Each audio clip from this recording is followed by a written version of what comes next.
ചില ദിവസം കാര്യമായിട്ട് കുക്ക് ചെയ്യാനൊന്നും തോന്നത്തില്ലല്ലേ? അങ്ങനെയുള്ള ദിവസത്തേക്ക് വേണ്ടിയിട്ടുള്ള ഒരു എളുപ്പ പണിയാണ്. ആദ്യം നമ്മൾ കടുക്, ഉഴുന്ന്, മുളക്, ജീരകമൊക്കെ പൊട്ടിക്കുക.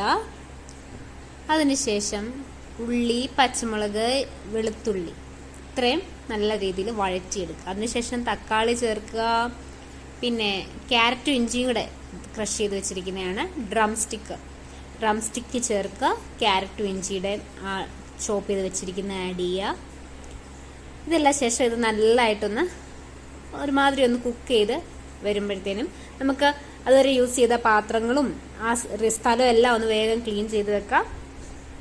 ഇനി നമുക്ക് ചോറും ദാലുകളും നമ്മുടെ കയ്യിലുള്ള എല്ലാ കടലപ്പരിപ്പ്, ചെറുപയർ പരിപ്പ്, മസൂർ ദാൽ ഇതെല്ലാം ചേർത്ത് നിറയെ വെള്ളം ചേർത്ത് കുക്കറിലങ്ങ് വേവിക്കാൻ വെക്കാം. ഇത്രയും പരിപാടി കഴിഞ്ഞ് നോക്കിയപ്പോഴത്തേനും നമ്മുടെ ദാൽ കിച്ചടി റെഡി ആയിട്ടുണ്ട്. ഇനി അത് നല്ല രീതിയിൽ പപ്പടവും അച്ചാറും ഒക്കെ ചേർത്തങ്ങ്